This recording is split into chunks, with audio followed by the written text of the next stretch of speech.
Las crónicas de José Martí. A fines del siglo XIX se produce un cambio fundamental en la prensa latinoamericana. El modelo informativo dejaba atrás a la prensa doctrinaria, predominante desde la independencia. Asociado al nacimiento del mercado informativo y de los géneros periodísticos modernos y relacionado con el proceso de autonomización del campo intelectual en general, lo que provocó la presencia de un nuevo tipo de escritor que encontró en la prensa y en la crónica un espacio de desarrollo, no exento de tensiones. Este texto analiza estos procesos a partir del caso de José Martí y su trabajo periodístico desde Nueva York para diarios latinoamericanos. Palabras clave: historia, prensa latinoamericana, modelos de prensa, prensa informativa moderna, crónica periodística, José Martí. En la investigación titulada Espacio público y subjetividad en América Latina, Bello, Darío y Martí se planteó examinar dos dispositivos culturales propios del siglo XIX en América Latina, razón por la que este artículo forma parte de ella a modo de resultado. De dicho trabajo se ha rescatado que, en primer lugar, la dimensión proyectual o fundacional que caracteriza la obra de Andrés Bello y, en segundo lugar, las tensiones o desencuentros que, en relación con el mundo moderno, caracterizan obras como los trabajos periodísticos de José Martí y Rubén Darío. Donde interesa ver el modo como la modernidad deja de ser primariamente proyecto para devenir sobre todo experiencia. En esta perspectiva interesaba destacar las diversas reorganizaciones que se han dado en el campo de la producción simbólica y estética en América Latina, modificando sus paisajes culturales o públicos, por medio de cartografiar espacialidades, compuestas por temas, medios expresivos, inflexiones lingüísticas, escritores y públicos, como también las cambiantes relaciones entre los campos de la cultura y del poder. La investigación se alimentó precisamente de estas aperturas y de unas diligencias metodológicas sensibles al estudio de los factores comunicacionales, expresivos y públicos. De esta forma, demarcándose de una pretensión de totalidad o epocal, más cerca de unos acontecimientos, o de unas determinadas redes o cristalizaciones histórico-culturales, los análisis buscaron hacerse cargo de unos determinados emplazamientos comunicacionales y subjetivos. La res publica literarum en Bello y el tópico de la experiencia en los escritores modernistas, para decirlo brevemente. En dicho marco, la investigación específica de la que se nutre el presente texto tenía como objetivo resolver la interrogante acerca de si los trabajos que Martí publicó en diversos diarios latinoamericanos se inscribían en el proceso de transformaciones que vivió la prensa a fines del siglo XIX o, más bien, se explican por la llamada autonomización del campo literario en la región. La hipótesis que articuló la investigación y este texto es que la figura del Martí cronista está más cerca del rol que, en la segunda mitad del siglo XIX, desarrolló la figura del corresponsal y que, por tanto, Martí contribuyó de manera importante, junto a otros literatos y emergentes periodistas profesionales, a la consolidación de la crónica periodística como género dotado de una singularidad. Para ello, y como un modo de patentizar las objetividades que sustentan los emplazamientos que interesaba describir, así como las diferencias que en estos planos se dan con otros modelos y prácticas, se buscaba destacar no tan solo los contenidos o tópicos que publicitan estos medios, sino también, o principalmente, sus propias condiciones o pautas discursivas.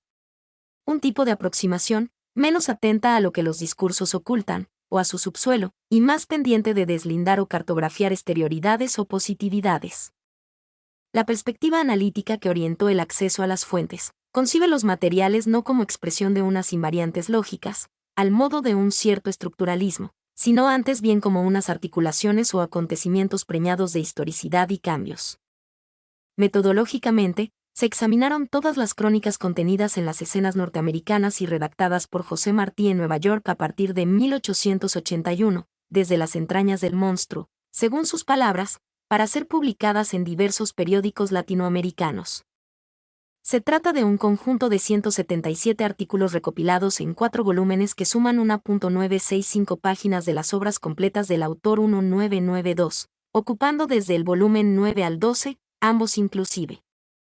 Como se sabe, dichos trabajos fueron encargados por diversos periódicos de América Latina, destacando el caso de La Nación, de Buenos Aires, donde se publicaron 133 de ellos. Ramos 1989. Otros destinos significativos fueron las páginas de La Opinión Nacional, de Caracas, donde se publicaron 24 entre 1881 y 1882, El Partido Liberal, de México, donde se publicaron 8 artículos, y La Opinión Pública, de Montevideo, con otros 5. Los 7 restantes fueron publicados en La América, que se editaba en la propia Nueva York. Hubo varias reproducciones o, directamente copias, de estos textos en otros periódicos de la región. Es el caso de Chile, donde hay numerosas publicaciones de textos publicados antes por La Nación, de Buenos Aires. En la recopilación efectuada por Jorge Benítez sobre la presencia de las crónicas martianas publicadas en Chile, se reproducen 37 de las 70 que este autor pudo rastrear en la prensa chilena entre 1881 y 1895, Benítez 1995. De ellas, 22 habían sido publicadas antes en el diario bonaerense. En total, 44 aparecieron en la época, 15 en el Mercurio de Valparaíso, 6 en la Libertad Electoral, 4 en el Ferrocarril y 1 en el Sur de Concepción. Cabe, sin embargo, advertir que aparecen otras 15 no consignadas en las obras completas antes citadas y publicadas en diversos periódicos chilenos. La autonomización de los géneros periodísticos. En la segunda mitad del siglo XIX, la prensa latinoamericana vio aparecer las primeras manifestaciones de un nuevo modelo periodístico que desplazó a la prensa doctrinaria predominante durante la mayor parte de la centuria. Desde el proceso independentista en adelante, Santa Cruz, 2009. A la creciente configuración de un público lector masivo se unió un conjunto de innovaciones tecnológicas que se sucedieron unas a otras, tales como la imprenta a vapor, el telégrafo, los cables submarinos, la linotipia y, a finales de siglo, el teléfono y el uso de la electricidad. Los que, ligados a los nuevos medios de transporte como la navegación a vapor y el ferrocarril, crearon las condiciones para que emergiera una nueva forma de hacer periodismo dedicada ahora a recoger las noticias, aumentar el número de páginas, hacer frente a las mayores tiradas. No se limitó a estas transformaciones materiales, fue necesario adaptar la prensa a las necesidades y a los gustos del público. Wales 173. Por otra parte, junto a las noticias, comenzó el uso de la ilustración y la fotografía y también apareció paulatina, pero crecientemente el aviso publicitario, el que, en un sistema de prensa de mercado, constituye el mecanismo fundamental para la permanencia y éxito del negocio. La prensa liberal moderna naciente se definió a sí misma por su pretensión informativa y, consecuente con ello, por la generación de un mercado noticioso y de empresas suficientemente capaces para competir en él y desarrollarlo. La innovación tecnológica fue causa y efecto de lo anterior. La difusión y propagación doctrinaria, característica de la primera mitad del siglo XIX, e incluso la simple opinión se supondrían cada vez más relegadas a la página editorial. La prensa liberal moderna se volcó así hacia un periodismo informativo enfocado hacia la primicia noticiosa, además incerta y determinada por las reglas de la competencia y el mercado. Estas tendencias universales se manifestaron en la prensa de América Latina en las últimas décadas del siglo XIX, con mayor fuerza y prontitud en unos países que en otros, lo que estaba generalmente determinado por los particulares contextos de cada uno de ellos. Ello significó que la aparición de la prensa informativa y de empresas se expresara como una tendencia que se desarrolló a lo largo de varias décadas y, por tanto, el campo periodístico, por ella desarrollado, asumió, en general, un perfil complejo y heterogéneo donde confluyeron diversos modelos de prensa y en el que la prensa doctrinaria predominante se mantuvo presente incluso hasta principios del siglo XX, en algunos lugares, mientras paulatinamente iba dejando su lugar a la prensa liberal informativa moderna. El ámbito de la crónica se constituyó en el periodo analizado, en un espacio de emergencia de un nuevo tipo de discurso y producción intelectual. En esa perspectiva, nos interesa destacar un doble rol de la crónica periodística, en tanto barómetro de los tiempos y en cómo va dando cuenta de las transformaciones modernizadoras en las claves de la vida cotidiana, desde su experiencia, en el sentido que Berman 1990 le da al concepto. En la dirección señalada ubicaremos el análisis de las crónicas de José Martí. Lo anterior nos permite afirmar la intuición de que las escenas norteamericanas son fundamentalmente textos periodísticos, destinados a un público lector de periódicos, si bien ilustrado, no por ello menos interesado en el acontecer cotidiano. Martí va ofreciendo a lo largo de los años tanto la información como la interpretación, más o menos profunda, del desarrollo de la actualidad de la sociedad norteamericana. En la medida en que dicho trabajo se prolongó durante años, a través de sus textos es posible percibir dichos procesos en su devenir. Lo dicho apunta a la condición y estatuto del autor, en tanto sujeto enunciador y de sus textos. La mayoría de la frondosa bibliografía que se ha ocupado en los últimos años del análisis de esta parte de la obra de Martí, lo ha hecho desde la, por cierto, legítima preocupación por los procesos de constitución conflictiva y relativamente autónoma del campo literario en América Latina, a fines del siglo XIX, en el contexto de la aparición de lo que luego se denominaría como modernismo literario, destacando en ello el citado Ramos y Susana Rodker, 1992-2005. De este modo, se adscriben estos trabajos periodísticos de Martí al campo de lo literario, sin más, incluso cuando aparece una cierta polémica a la hora de caracterizar la naturaleza de sus escritos para los periódicos latinoamericanos. En ese sentido, por ejemplo, Schulman 2002 se hace cargo de la existencia de dicha polémica, pero la soluciona a partir de colocar la interrogante en el terreno de los géneros literarios, afirmando que, si aceptamos la distinción que establece Witte entre anales, crónicas e historias, se disuelve la debatida problemática de definir el género literario de la escritura martiana, sobre todo las de sus crónicas. ¿Son ensayos o crónicas? ¿Son crónicas las cartas? Pues obviamente los textos agrupados bajo el rótulo de escenas norteamericanas, más otros escritos dispersos de la misma temática, pertenecen genéricamente a la crónica. 53. Lo que muchos de estos autores no consideran es la posibilidad de que los artículos publicados por Martí en periódicos latinoamericanos fueran precisamente y antes que nada textos periodísticos, los que cuentan con ciertas especificidades narrativas y específicas estrategias escriturales. Las que justamente están despuntando a fines del siglo XIX, contribuyendo de esta forma a la generación de un campo periodístico, también dotado de relativa autonomía. En ese sentido, la discusión relativa a la naturaleza de los trabajos martianos para periódicos, es posible situarla al interior de la emergencia de dicho campo y de la naturaleza de los géneros periodísticos, es decir, de su relación con la transformación que vive la prensa occidental desde mediados del siglo XIX. Los géneros o entendidos como herederos de los géneros literarios satisfacen en la actividad periodística una necesidad inmediata y urgente, ¿cuál es la de facilitar el trabajo colectivo? Todo lo cual está a la base del surgimiento de un profesional determinado, diestro en el manejo de técnicas de selección y producción de informaciones. Por ello, pareciera más útil la conceptualización instalada por Martín Barbero y Muñoz 1992, que concibe al género ante todo como una estrategia de comunicabilidad, es decir, más allá de la noción de sustrato lingüístico que lo definía clásicamente como un principio de coherencia textual y una forma de clasificación. Dicho autor lo caracteriza como algo que pasa por el texto y no solo algo que pasa en el texto. Dicha noción de género apunta preferentemente a los modos en que se hacen reconocibles y organizan la competencia comunicativa los destinadores y los destinatarios. En esa perspectiva, Martín Barbero y Muñoz agregan que la consideración de los géneros como un hecho puramente literario o su reducción a moldes prefijados para la fabricación o etiquetación de textos, habría impedido comprender la verdadera función del género en la competencia narrativa de los espectadores. Así, entonces, el género puede ser entendido como una estrategia de comunicación configurada por prácticas de enunciación de unos sujetos, situados tanto del lado de la producción como del consumo / reconocimiento, y por formatos de sedimentación de unos saberes, unos hábitos y unas técnicas. Por otra parte, vista desde la reflexión y la práctica actuales de la prensa moderna, la crónica periodística aparece como uno de los géneros más difícilmente clasificable. Sin embargo, su vigencia, aunque relegada a planos secundarios por otros géneros como el informativo y el reportaje interpretativo, obliga a que diversos autores hayan intentado definirla. Martínez Albertos, 1974.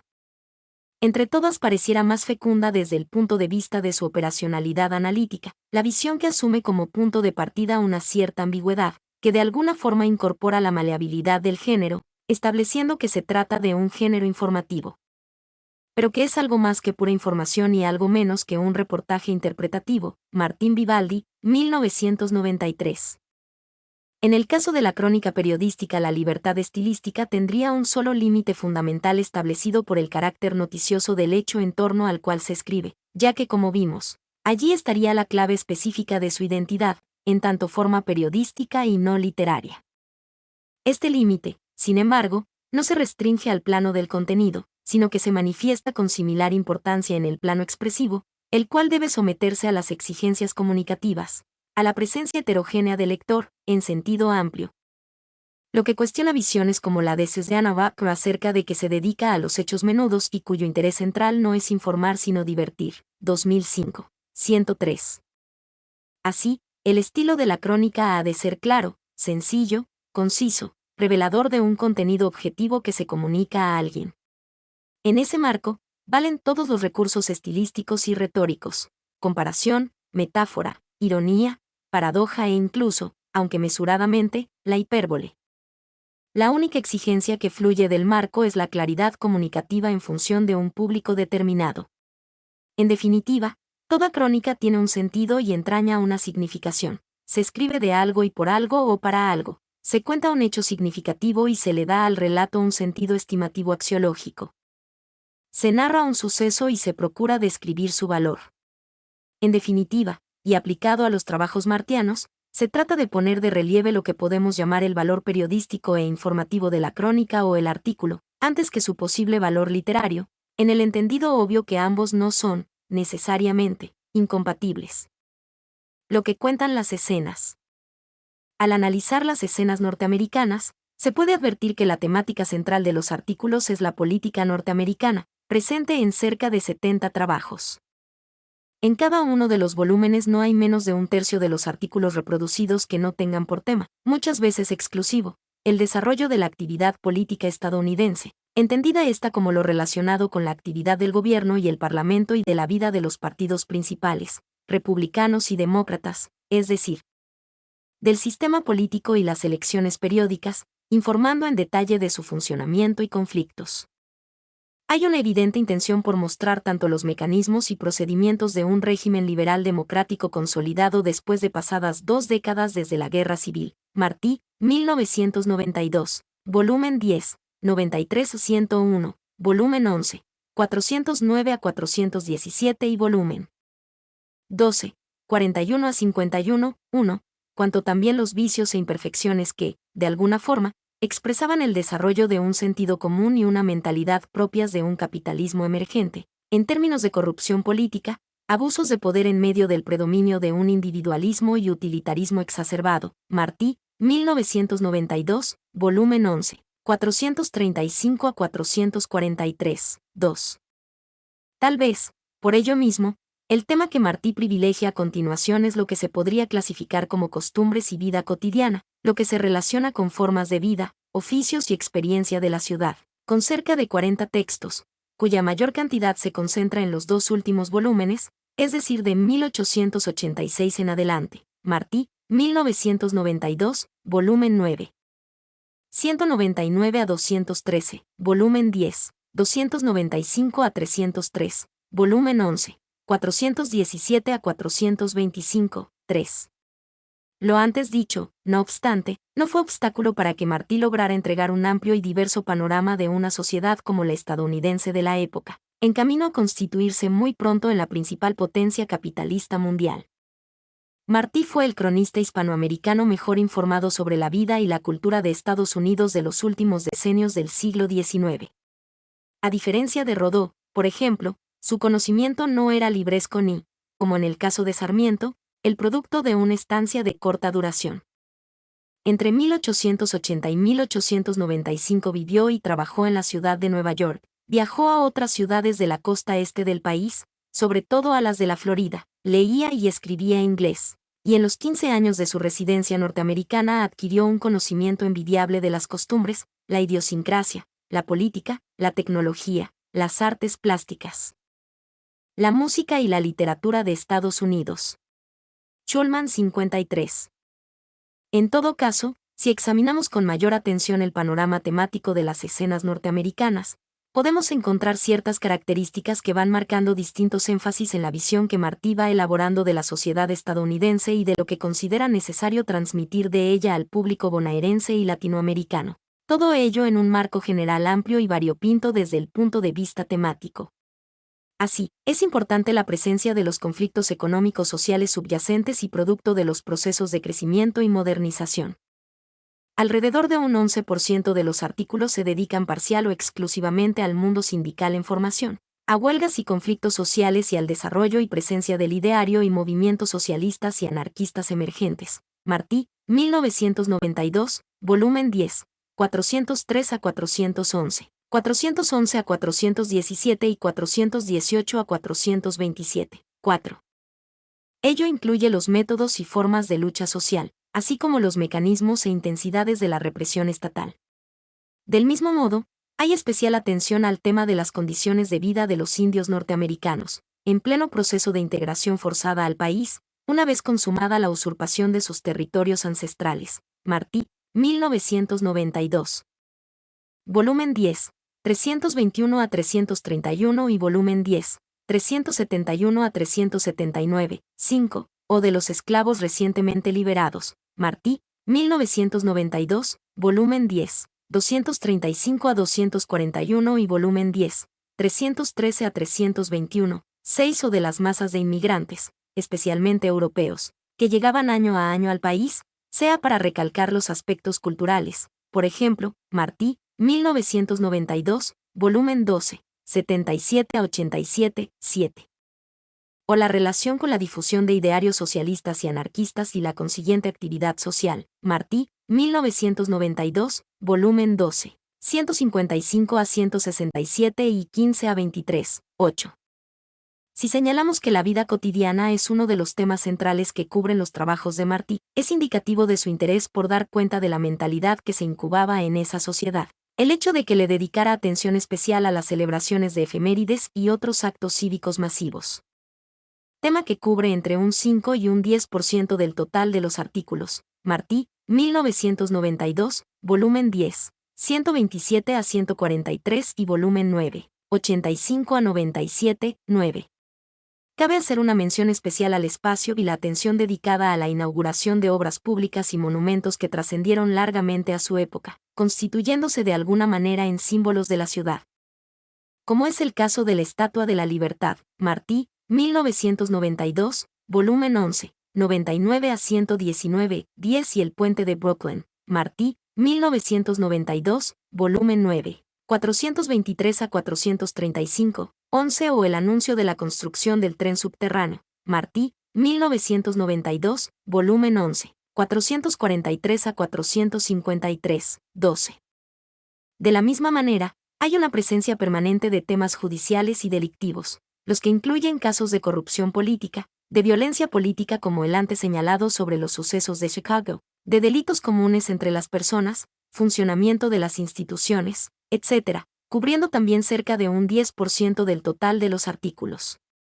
En cambio, temas como la educación aparecen con mayor fuerza solamente en el periodo final de la estancia del autor en Nueva York, consignado en el cuarto volumen, es decir, desde 1888 a 1891. Así también ocurre con la atención hacia la presencia y problemas de la mujer en la sociedad estadounidense, tema que aparece especialmente en los artículos de dicho periodo. Martí, 1992, volumen 11, 183 a 195, 13. Martí, el corresponsal y el periodista. Si examinamos el conjunto de trabajos publicados bajo la denominación de crónicas y reunidas en las escenas norteamericanas, es posible detectar una cierta complejidad formal, desde el punto de vista de los géneros periodísticos, cuestión que rebasa un tanto los límites de la crónica periodística. En primer término, es posible diferenciar claramente dos tipos de trabajos elaborados por Martí, unos de carácter magacinesco 14, publicados bajo los títulos genéricos de Cartas de Martí, o Cartas de Nueva York, o Cartas de Estados Unidos. Se trata de textos escritos, efectivamente, en forma epistolar y conteniendo los temas más diversos, mezclando informaciones, impresiones y juicios.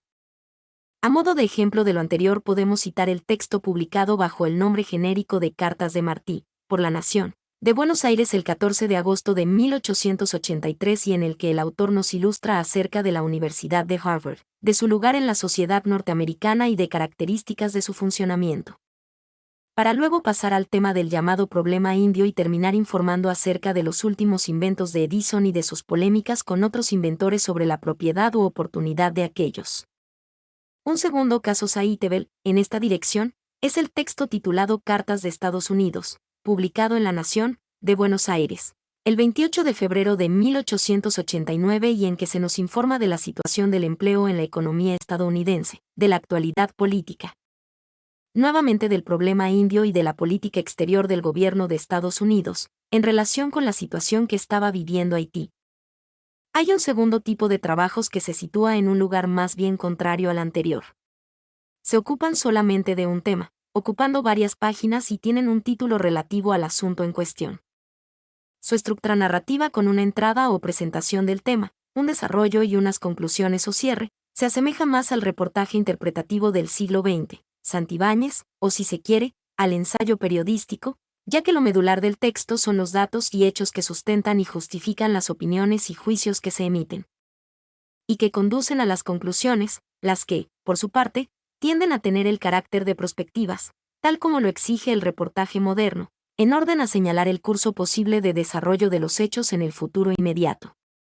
Si bien hay numerosos ejemplos citados de este tipo de trabajos en notas anteriores, es posible mencionar como ejemplos de esta suerte de reportajes, por lo bien logrados, a los publicados en la América, de Nueva York, en marzo de 1883, bajo los títulos de La cuestión arancelaria y en comercio, proteger es destruir, en que, dicho sea de paso, Martí expone y fundamenta su opinión favorable al libre comercio y de rechazo al proteccionismo. En un ámbito totalmente distinto, podemos citar el texto publicado en el Partido Liberal, de México, en 1887 bajo el título de Las Ferias Campestres o el publicado en La Nación, de Buenos Aires el 14 de abril de 1887.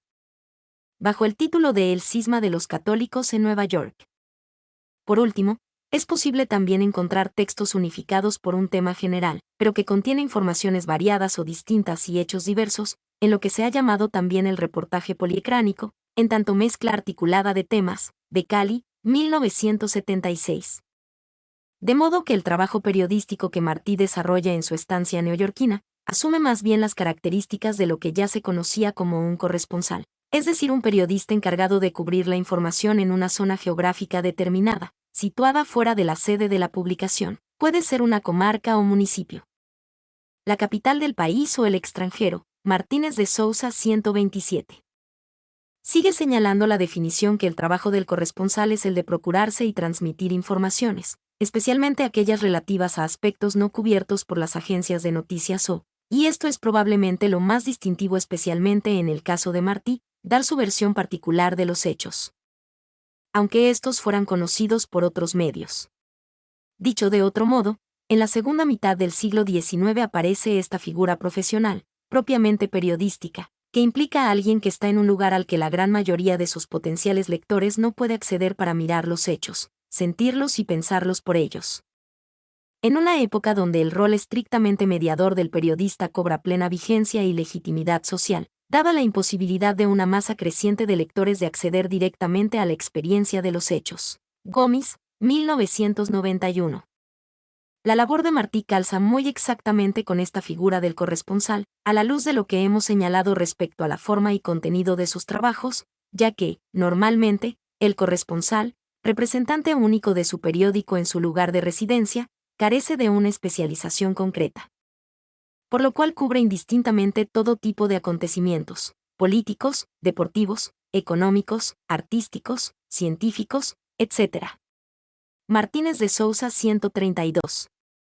La actividad del corresponsal, en un contexto donde imperaba la palabra escrita en el campo de la prensa, se fue perfilando desde la mitad del siglo XIX y, en especial, alrededor de hechos bélicos. Es por demás conocido el caso de William Howard Russell, corresponsal del Times, de Londres, en la Guerra de Crimea, 1853 a 1855. Y el movimiento de opinión contrario a la guerra generado alrededor de sus informaciones o el de Archibald Forbes en la Guerra Franco-Prusiana de 1870 a 1871.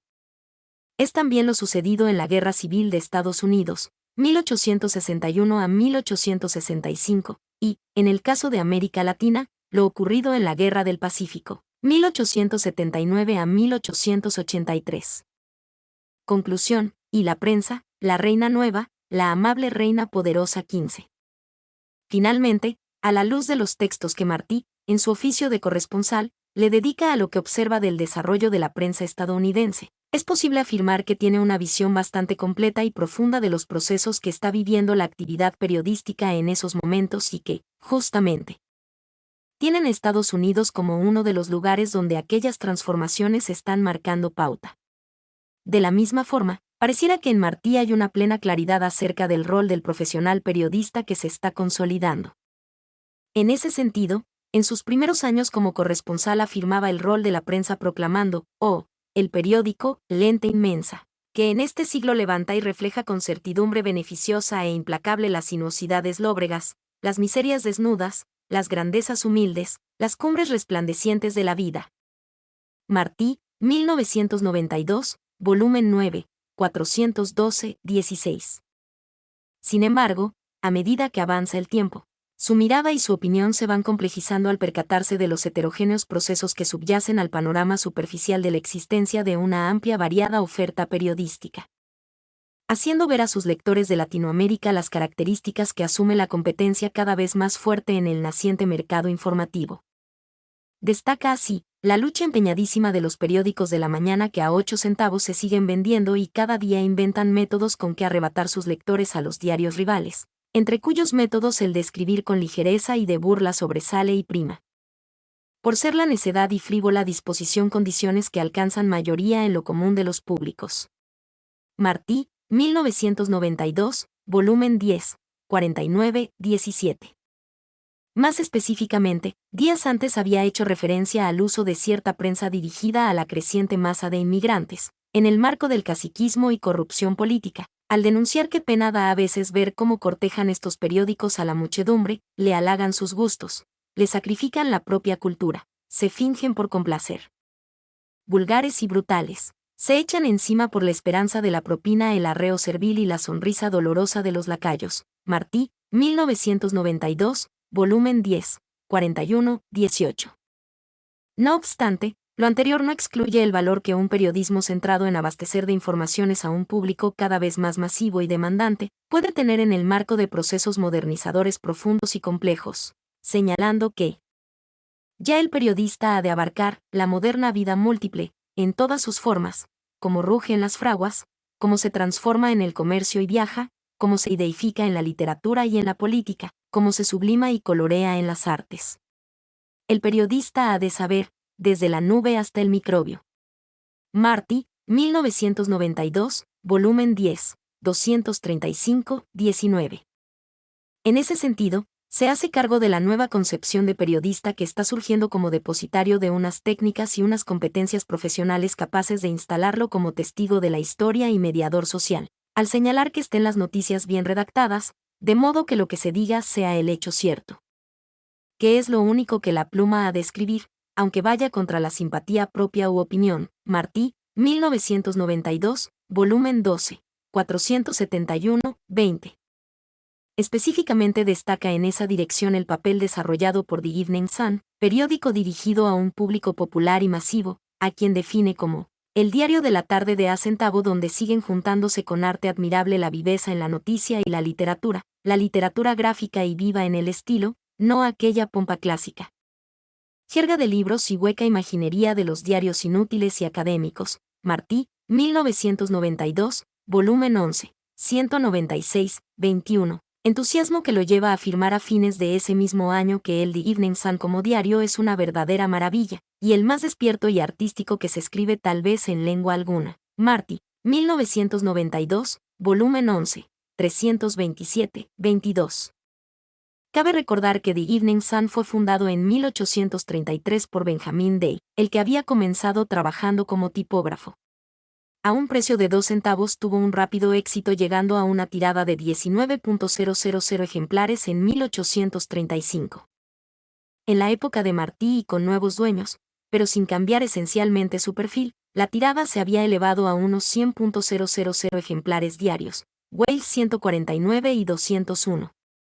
De todos modos, lo anterior no implica que Martí fuera ciego al hecho de que los procesos de modernización de la prensa en Estados Unidos, y como poco después ocurriría en América Latina, conducían casi inevitablemente a la concentración de la propiedad, cuestión coherente con los procesos de conformación de élites de poder, como sería predominante en las décadas siguientes. Dicha cuestión se le va haciendo cada vez más evidente, a medida que avanzan los años de su estadía en Nueva York, lo que lo llevó a afirmar en 1889 que, la prensa en que los ricos tienen puesta toda la mano, con raras excepciones, defiende a los ricos. Martí, 1992, volumen 12, 145, 23. En definitiva, las escenas norteamericanas nos muestran a un Martí plenamente posesionado de su función de corresponsal que está presenciando e interpretando el devenir de la sociedad estadounidense por un cierto público latinoamericano, y en el lugar de él, con la convicción de que ello implicaba el desarrollo de unas estrategias escriturales y narrativas nuevas y distintas que se centran en la transmisión de informaciones relevantes para un público masivo. Por ello, ¿es que podía afirmar sobre su trabajo que el arte de escribir no es reducir? La verba mata sin duda la elocuencia, hay tanto que decir, que ha de decirse en el menor número de palabras posible, eso sí, que cada palabra lleve ala y colo. Mi nombre es Demim. Soy tu asistente personal. Mi sitio en internet es demim.es.tl